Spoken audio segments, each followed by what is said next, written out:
Praise the lord మిత్రమా. ఈరోజు దేవుడు నీతో గొప్ప వాగ్దానం ద్వారా మాట్లాడాలనుకుంటున్నాడు మిత్రమా. మేలు కలుగజేయుటకై ఆయనను ఆశ్రయించి వారందరికీని మా దేవుని హస్తం తోడుగా ఉండును. ఎంత గొప్ప వాగ్దానం కదా మిత్రమా.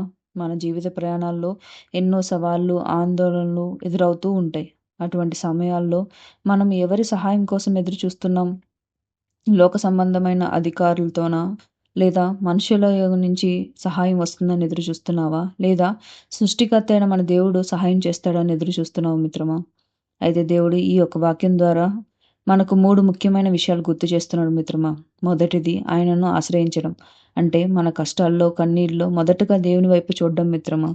మన మోకరిల్లి మన చింతన యావత్తు దేవుని యందు పెట్టినప్పుడు, ఆయనకు మనకు కావాల్సినవి అడిగినప్పుడు, పరలోకం నుండి ఆయన మన యొక్క అవసరతలను దేవుడు తీరుస్తాడు మిత్రమా. రెండవది ఆయన హస్తము.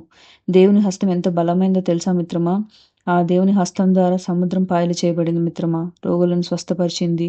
మరియు పడిపోయిన ప్రతి ఒక్కరిని లేవనెత్తిన హస్తం మన దేవుని హస్తం కాబట్టి, ఆ దేవుని హస్తం మనపై ఉండాలని చెప్పి ప్రార్థించు మిత్రమా. ఈరోజు దేవుని హస్తం మన మీదకు రాబోతుంది మిత్రమా. మూడవది మేలు కలుగుటకే. దేవుడు మనకు ఎన్నడూ కీడు చేసేవాడు కాదు మిత్రమా. పరిస్థితులు ఎంత కఠినంగా ఉన్నా అంతిమంగా మనకు మేలు జరిగేలా ఆయన వాటన్నిటిని మారుస్తాడు మిత్రమా. కాబట్టి నమ్మిక ఉంచుము. నేడు మీరు ఏ సమస్యతో సతమతం అవుతున్నా సరే, ఒక్క నిమిషం కళ్ళు మూసుకుని ప్రభువా నీ హస్తం నాకు తోడుగా ఉంచమని అడగండి. ఆయన నిశ్చయంగా మీకు తోడై ఉండి మిమ్మల్ని నడిపిస్తాడు.